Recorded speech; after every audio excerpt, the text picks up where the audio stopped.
बहुत सारे positive updates हैं यूएस ईरान वॉर पे, प्लस कंपनी स्पेसिफिक। जिन भी कंपनीज़ की मैं बात करूँगा वो या तो मेरी वॉच लिस्ट में होंगी या मेरी पोर्टफोलियो का पार्ट होंगी। अगर पोर्टफोलियो का पार्ट होंगी तो मैं उसको ग्रीन टेक्स्ट में रख दूँगा, बाकी अदरवाइज़ कोई और टेक्स्ट कलर होगा।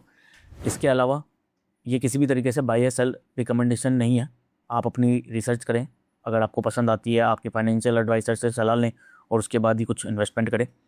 सबसे पहला अपडेट है यूएस ईरान वॉर पे। ईरान और यूएस के बीच में मीटिंग स्टार्ट हो चुकी है आज से, और 2 दिन की ये मीटिंग होने वाली है। जो की पॉइंट्स होंगे इस मीटिंग में डिस्कस होंगे, पहला होगा ईरान का न्यूक्लियर प्रोग्राम और दूसरा होगा लेबनान में सीज़ फायर, क्योंकि वो अभी तक इम्प्लीमेंट नहीं हो पाया है। ट्रंप ने ट्वीट किया है स्टेट ऑफ हॉर्मुज़ पे अगले 60 डेज तक कोई टोल नहीं लग रहा है और उसके बाद भी कोई टोल नहीं लगेगा। इन केस अगर लगता है तो उसमें यूएस भी एक इन्वॉल्व पार्टी होगी। अगला अपडेट है ईरान ने थ्रेटन किया है कि वो स्टेट ऑफ हॉर्मुज़ को क्लोज़ कर देंगे अगर जो एमओयू का पहला पॉइंट है लेबनान में सीज़ फायर इम्प्लीमेंट नहीं होता है। पर इवन आफ्टर दैट वो डिस्कशन करने आए हुए हैं और डिस्कशन चालू हो गया। तो दिस इज़ गुड अपडेट। अगला अपडेट है रिलायंस की एजीएम मीटिंग हुई है फ्राइडे को। बहुत सारे अपडेट्स हैं इसके अंदर। जियो का आईपीओ आने वाला है, ये कंफर्म हो गया है। उसका डीएचआरपी फाइल हो चुका है। कंपनी का रेवेन्यू लगभग 16% से ग्रो कर रहा है एनुअली और प्रॉफिट 18% के आसपास ग्रो कर रहा है। पूरा आईपीओ फ्रेश इशू होगा। इसके अंदर कोई भी प्रमोटर अपने स्टेक्स को बेच नहीं रहा है। जो पैसा इकट्ठा किया जा रहा है वो मेजरली इकट्ठा किया जा रहा है जिससे जो कंपनी का डेप्ट है, जो उधार उन्होंने ले रखा है, उसको चुकाया जा सके।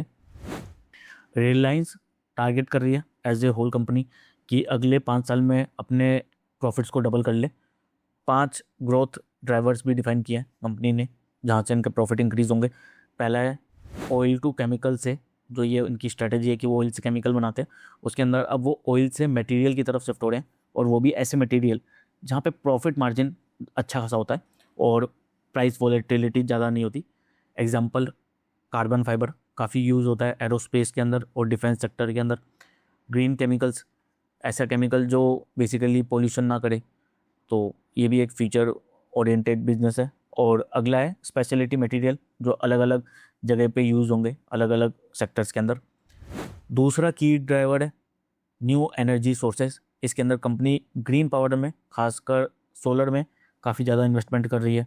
सोलर मॉड्यूल को मैन्युफैक्चरिंग करना भी स्टार्ट कर चुकी है, मतलब उस पर भी उनकी एक फैक्ट्री लग चुकी है। इसके अलावा बैटरीज पे 1 गीगा फैक्ट्री ये लगाने वाले हैं। 40 गीगावाट का जो इस साल से ही ऑपरेशनल हो जाएगा इनका ये जो फैक्ट्री है। और फ्यूचर प्लान है कि इसको 120 गीगावाट्स तक लेके जाया जाए। ये वर्ल्ड की सबसे बड़ी फैक्ट्री बन जाएगी लिथियम स्पेस के अंदर। ईवी चार्जिंग स्टेशंस पे कंपनी अच्छा खासा इन्वेस्टमेंट कर रही है, प्लस बायोगैस फ्यूल्स और इन पे भी कंपनी काम कर रही है, हाइड्रोजन पे भी काम कर रही है। अगला की फैक्टर है रिलायंस इंटेलिजेंस। यहाँ से ये एआई डाटा सेंटर में काफ़ी ज़्यादा इन्वेस्टमेंट कर रही है। गूगल के साथ, मेटा के साथ और एनवीडिया के साथ इनकी पार्टनरशिप हो चुकी है। जियो का जो कॉल एजेंट है, जब हम कॉल पे बात करते हैं उसके अंदर एआई के कौन कौन से फीचर्स इंट्रोड्यूस किए जा सकते हैं, उस पर कंपनी काम कर रही है। प्लस माई जियो के अंदर बहुत सारे एआई के इंटीग्रेशन करने का कंपनी ट्राई कर रही है। इसके अलावा ये कोलैबोरेट कर रही है कि जो सैटेलाइट इंटरनेट होता है लो ऑर्बिट वाला, उसके इंफ्रास्ट्रक्चर पे पैसा खर्च करे। सो इसमें स्टारलिंक से कंपनी कोलैबोरेट कर सकती है या इसका कॉम्पिटिटर क्रिएट करने की कोशिश कर सकती है। अगर एफएमसीजी बिजनेस की बात करें तो इसका रिटेल का बिजनेस अच्छा चल रहा है, 12% से एनुअली ग्रो कर रहा है। जो इनकी कैंपा ब्रांड है वहाँ से ये कंपनी एक्सपेक्ट कर रही है कि इनकी अच्छी ग्रोथ आएगी, जो अच्छे साइन भी दिखा रही है। इसके अलावा कंपनी एक एक्सपोर्ट प्लेटफॉर्म बनाने का ट्राई कर रही है। बेसिकली पूरा इंडिया का इकोसिस्टम होगा जहाँ पे कोशिश की जाएगी कि इंडिया के जो मैन्युफैक्चरर हैं, इंडिया के जो प्रोडक्ट्स हैं, वो पूरे वर्ल्ड में बिक पाए। तो एक इकोसिस्टम क्रिएट करने की कंपनी ट्राई कर रही है। Very good update. अगला अपडेट है आईटीसी कंपनी पे। आईटीसी कंपनी सोच रही है कि वो अपने प्रोडक्ट्स के अंदर 8 से 10% का अनदर हाइक करे। पहले 2 बार हाइक हो चुका है, सो ये कुछ पर्टिकुलर पैकेट्स पे हाइक करने का कंपनी सोच रही है। इसके Q1 रिजल्ट्स काफ़ी इंटरेस्टिंग होंगे क्योंकि कंपनी ने इस क्वार्टर में काफ़ी ज़्यादा प्राइसेस हाइक किए हैं। तो अब हमें इम्पैक्ट देखना है कि इसकी वजह से कितने लोग हैं जो इस प्रोडक्ट को कंज्यूम करना छोड़ रहे हैं। अगला अपडेट है ब्रह्मोस के जो चीफ है उन्होंने बोला है कि जो वियतनाम की डील है वो बहुत नज़दीक है, फिनिश लाइन के बहुत पास में है। सोलर इंडस्ट्रीज़ और डाटा पैटर्न्स, ऐसे 2 कंपनीज हैं जो आप अपनी वॉच लिस्ट में ऐड कर सकते हैं। यूएस इंडिया ट्रेड डील पे भी एक अपडेट है। अभी तक जितने भी अपडेट आ रहे थे वो यूएस की साइड से आ रहे थे।